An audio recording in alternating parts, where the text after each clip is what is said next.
Bloody useless help. Don't know why I even bother paying the ninny hammer. Always end up having to fetch it all myself. All right, gents. Who's thirsty? Yes! Oi! Who's breaking me glassware?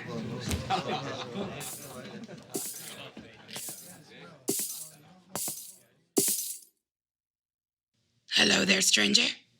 I'll be needing a drink and a room. All right, here you are. No, the bottle. I'll be taking it with me. Right. Obliged. That'll be 4 bits per night, you hear? Now who the devil do you reckon he is? You mean you've never seen a Pinkerton man before? A Pinkerton? To investigate those Ballards? That would be the one.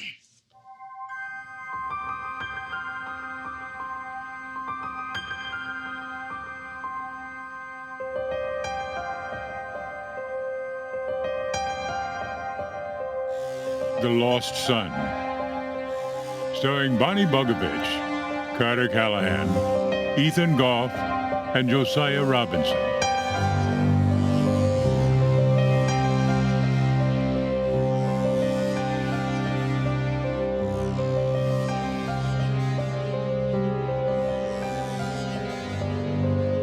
Written and directed by Cole Burgett. Episode 2, The Stranger.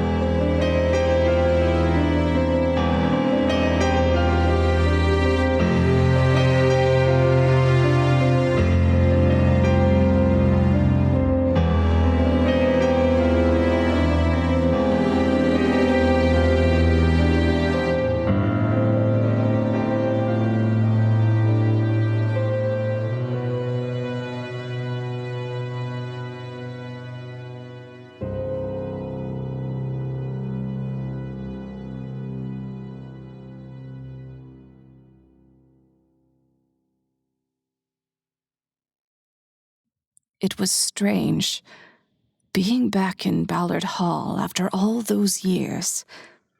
All throughout the night, the house moaned and the old walls cracked, making sleep an elusive thing. Not that I would have found it even in silence, with everything Arthur had said to me earlier in the evening still rolling in my mind. The next morning, I heard voices coming from the dining room. Ah, Emily. Good morning. Good morning, Andrew. I did not recognize the other man in the room. He was tall, and his lips thin, cruel lines. His eyes were the deadest gray I have ever seen. Emily Goodwin, meet Detective Weaver. Detective? The Pinkerton agent? Correct. You are a quick read, Miss Goodwin. Emily is an old friend, Detective. She's come to visit and arrived only yesterday. I don't suppose she would mind answering a few questions? She would not. And she can speak for herself. Right. Did you know John Ballard? It has been some years since I last saw him. But yes, I knew him. And did he strike you as an amiable man? I remember looking at Andrew. He seemed ashamed of that question, for he knew my mind. Or rather, he knew his father.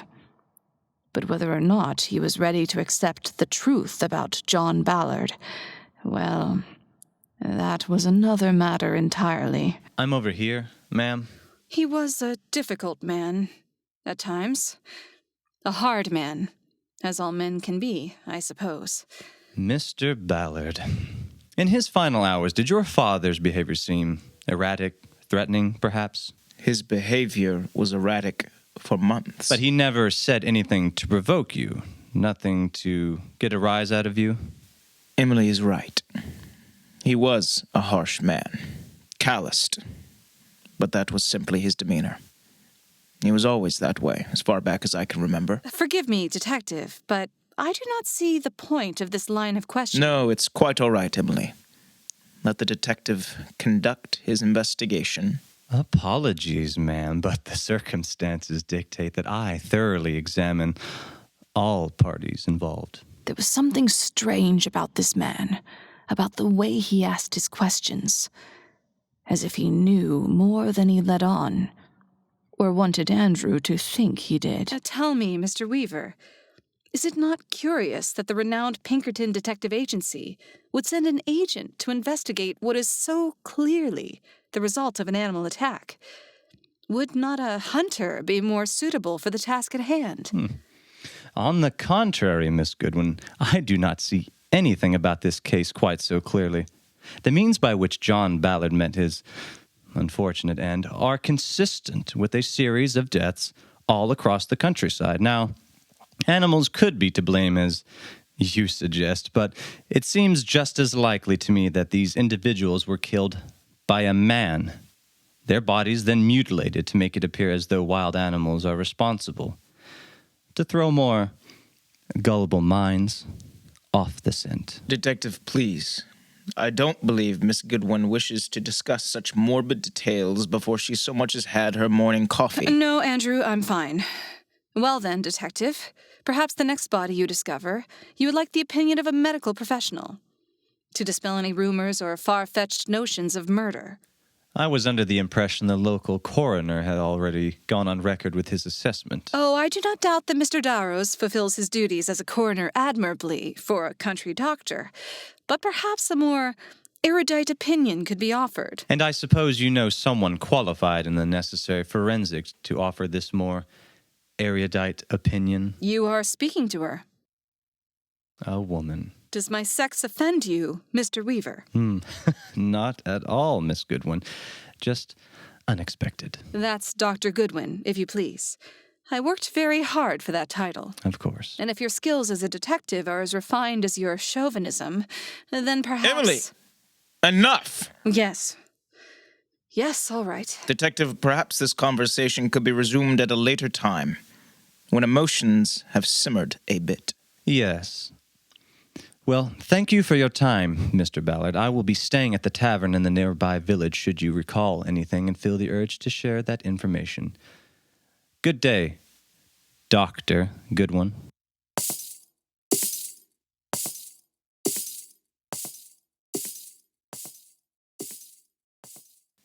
Honestly, Emily, the man was simply doing his job. Oh, please. The only person trying to get a rise out of you in this house, Andrew, was the good detective. If I had not spoken up, he would have gladly let you hang yourself at the loose ends of all those questions you were walking into, with both eyes wide open. I have nothing to hide, Emily. If Mr. Weaver wants to question me, let him. I did not kill my father. I never said you did. Andrew, I am worried about you. Alone and brooding in this dark manor. I think it will do you well to get out of this old castle for a change. What do you have in mind? Let us go into town today and leave this madness behind for a few hours. Emily, I insist. Very well. As you wish. If only I had known what was about to transpire. Perhaps instead of going to town, I would have packed my bags and gone back to New York right then.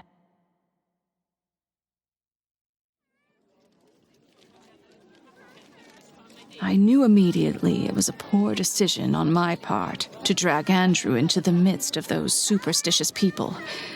I suppose it was for my sake that Andrew forced the occasional smile, because all he received in turn were scowls and looks of cold skepticism. Oh, look here, Andrew, a blacksmith. Why, I almost forget such people exist living in New York. What is he making? A horseshoe? No. Is that? Silver. Of course. Idiots. Come along, Andrew. Let's leave these naive people to their fantasies. Look, there's Arthur. Let's go say hello. It's good to see the two of you out and about. I have missed this old town. Hello there, Smithy. I'll be taking a handful of those bullets when you finish with them. Me and mine won't be taking any chances with that beast about. Listen to that nonsense. My friends, I'm sorry. I'm not feeling very well. Arthur, would you mind showing Emily the town? Andrew, wait. No, I'm fine. I just need to get out of here. I'll catch you up later. At the house. That's right, Ballard. Run back to your hole. We're on to you, murderer.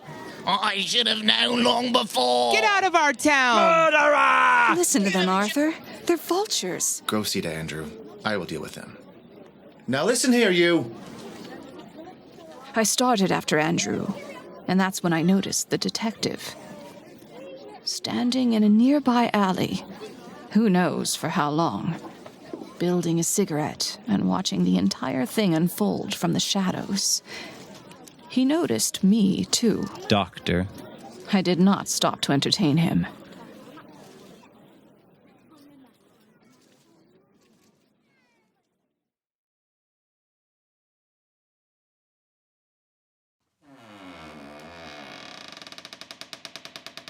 I found Andrew in the sitting room, sulking beneath the portraits of his parents. Good show, Andrew. Running away. It clearly looks as though you have nothing to hide. I have nothing to hide. Then you had better start acting like it, because Mr. Weaver is watching your every move. And you are giving him every reason to suspect you in your own father's death by running from these inane people and their superstitions. What do you know of their superstitions? Oh, everything you have refused to tell me? For a man with nothing to hide, Andrew, you surely keep your share of secrets. I did not want to frighten you. Do you not understand? This is why our relationship ended, Andrew. This is why I left you here. Because trying to get you to open up to me was like trying to pry apart concrete. These rumors and stories I had to glean from Arthur. Arthur? Arthur told you? Yes, because he knew you would not. And because I asked him to. Lycanthropy, Andrew, this is what these people believe? And you continue to act as though there is legitimacy to it. Andrew looked at me then, and I saw it in his eyes. The hesitation, the fear. Oh, you cannot possibly be serious. I don't know what to believe anymore. What to think. Or to feel. I will listen to you, Andrew. But I will not stand here and entertain lunacy. These superstitions have absolutely no founding in reality. They are the products of fables and myths. You cannot deny that both of my parents met dark ends. But that does not mean you are fated to do the same. Perhaps. Unless... Unless what? A curse. It will not matter if I leave here, Emily, nor how far I go, or how quickly I get there. If there is truth to it, it will simply follow me. Andrew, I want you to listen to me. You are not crazy. You are not a monster. But you are on treacherous ground here. I care about you. Arthur cares about you. But you must let us care. You must kick yourself out of this mental quagmire you've worked your way into, no matter the cost. I know what the townspeople believe. And I am sure Weaver suspects me to be behind my father's death and perhaps the deaths of all those other people as well. But you must excuse me now, Emily. I'm afraid I feel very ill. I am a doctor, Andrew. What hurts? Please tell me. I just need to rest for a while. Andrew! Andrew! It was clear to me then. Andrew's fear, his fragile mind undone by trauma and grief. Perhaps he had started to believe those rumors himself. It was all too much. But I was determined to help him, even if he had no desire to help himself.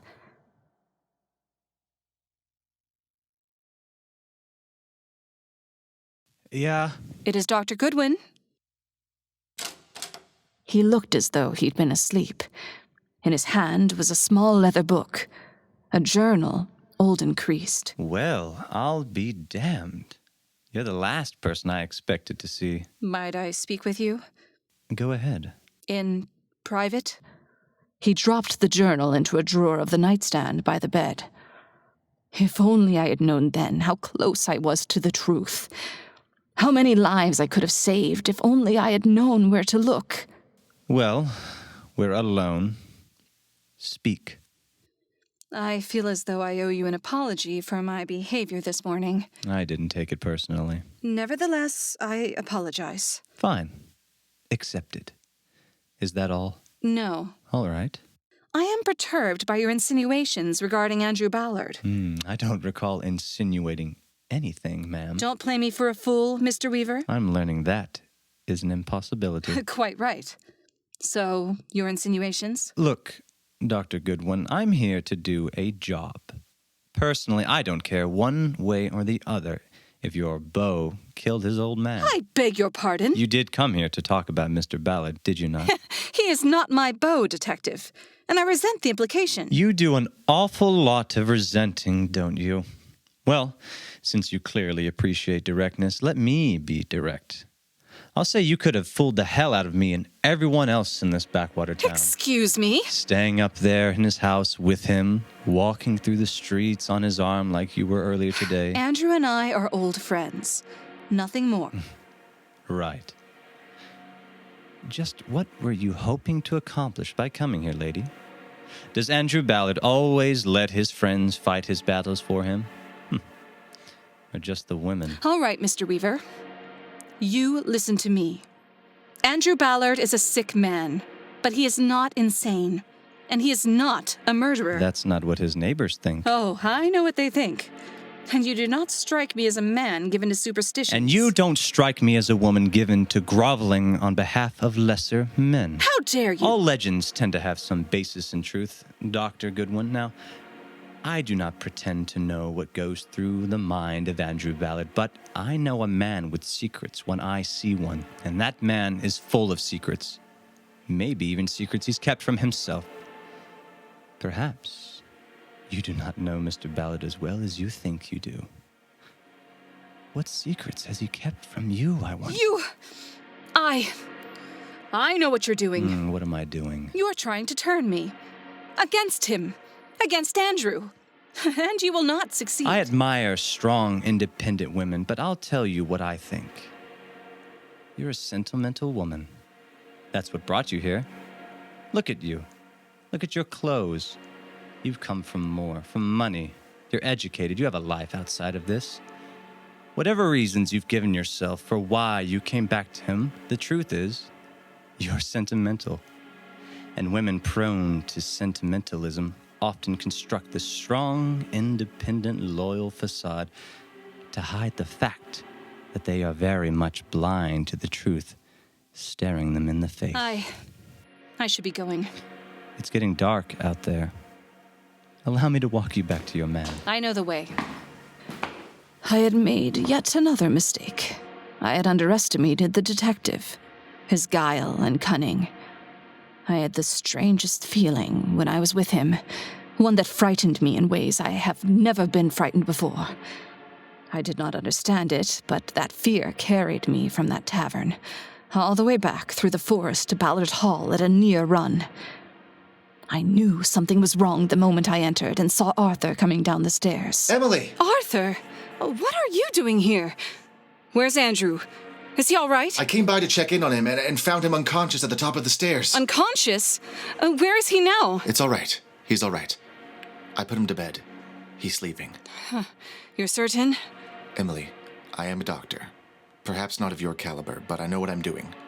Please trust me. Now, where were you? I thought you would be here. I went to see a man named Weaver. The Pinkerton agent? Yes. I heard he was in town. I've yet to meet him, but I know he's been asking questions about Andrew. He believes that Andrew killed his father. I went to try and deter him from that line of thinking. Did whatever you say to him work? To be honest, I'm afraid I made it worse. Well, I don't suppose it matters much anyway. I could do little to assuage the people's fears. They're frightened, and they have every right to be. To them, Andrew is just the simplest one to blame. He said he was not feeling well earlier this evening and went to his room to rest. I should not have left him.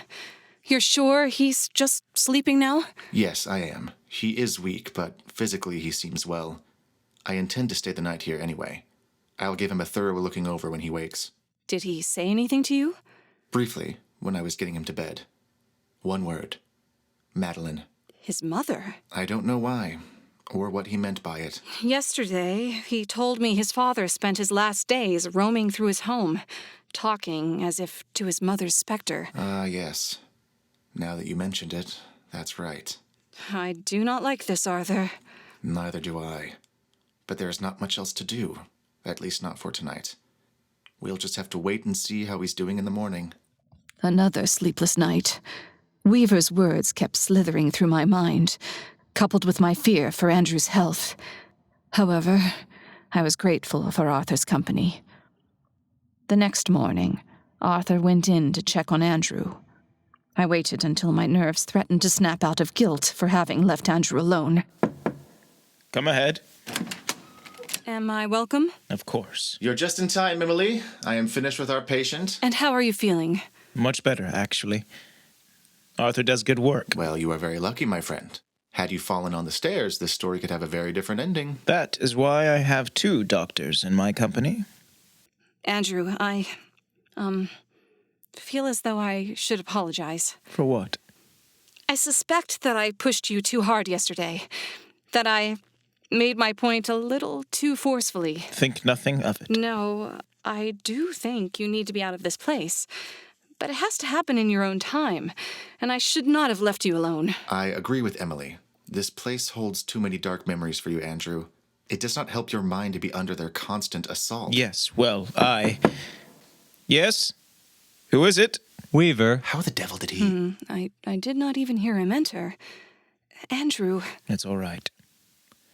Please, detective, come in. Good morning, folks. We have yet to meet. Are you the coroner? That's right. Arthur Darrows. You're late, sir. You were due here days ago. Contrary to what we sell people, Mr. Darrows, we do in fact sleep. Uh-huh. Well, what can we do for you? I just have a few questions for Mr. Ballard here. We never got to finish our conversation yesterday. Well, Detective, Andrew is indisposed at the moment. It's all right, Emily. Let the man talk. You're looking a little peaked, Mr. Ballard. Feeling unwell? I just grew a little faint yesterday evening, is all. I collapsed. But I found myself in the care of very good physicians. Sorry to hear that. Do you remember what happened that caused you to collapse? No, actually. No, I don't remember anything. So you don't recall what you were feeling beforehand? No. No, I'm sorry. Look, we appreciate your questions, Detective Weaver, was it? That's right. Detective Weaver, right. Well, as Andrew's doctor, I do recommend that he get more rest before attempting to answer any more of them. It actually might help him to remember more details. Yeah, all right. Whatever you say, coroner. Mr. Weaver, I wonder if I might have a word with you. Again? Yes. Again. By all means. This way. Gents. It was the only way I could get him away from Andrew. The more distance I could put between them, the better. I led him outside, to the forest around Ballard Hall. Mr. Weaver, why can you not let Andrew be? Would your time not be better spent hunting the animal responsible for these attacks? All due respect, ma'am, that's exactly what I'm doing. By tormenting a sick man? Why don't you open your eyes, Dr. Goodwin? Excuse me? You can't see it because you don't want to see it. I asked him up there what he could remember, and he said... Nothing. Nothing. Right. Now, if that statement is true, then everything that he tells you, or me, or Mr. Darrows up there, is called into question. Is it not? You're being preposterous, Detective. Not at all, Doctor. See, if Mr. Ballard doesn't even trust himself, how on God's green earth can he trust whatever he says to us? And how can we trust him? I grow weary of your wild insinuations and intimations. If you have an accusation you wish to level at Andrew, then out with it. Fine enough. Is it not within the realm of possibility that Andrew Ballard followed his father out of the house the night John Ballard disappeared and killed him, came back home, went to bed, and woke up in the morning without remembering any of it? You have a wicked mind. That's what they pay me for, ma'am. You're the doctor here, right? Is it not possible? Is not what you just heard up there from his own mouth proof that it is at least possible? Is it not possible? It is possible. Then this makes Andrew Ballard, at best, unreliable. At worst, it makes him a liar. No. No. I refuse to believe that Andrew is a murderer. He is a man A man you what? A man I once loved. And that is what blinds you here. You can't see the lie for the truth. Craven man. You're the expert, Dr. Goodwin. All this talk of superstitions and curses is nonsense. Is there not a simpler scientific explanation? You are suggesting that Andrew has been running off for months, in the dead of night no less, killing without compunction, with no memory of it? And who would be the wiser? Andrew is not crazy. He is sick. Yes, just like his parents. He... Which one of us is unwilling to see the obvious answer here, Doctor? Good day, Mr. Weaver. I could feel his eyes burning into me as I walked away. Never had I let the words of a man rattle me as deeply as those of the detective. Yet, as strange a feeling as I had in that man's presence, as angry as I was, I had to admit to myself that perhaps the devil had a point. I saw the crack in my own armor then, and I knew, no matter what, in order to save Andrew, perhaps from himself, I had to get him away from that place and that detective. For all his cunning, there was something wrong with him. All the pieces were there in front of me. If only I had put them together sooner.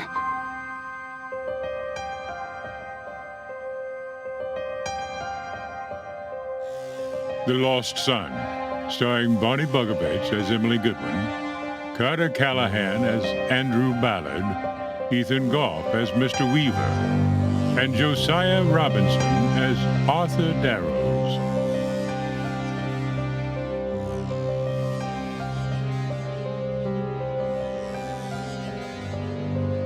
Featuring Esther Medina as the tavern keeper, with additional voices by Austin Dietrich and Angeles Gonzalez.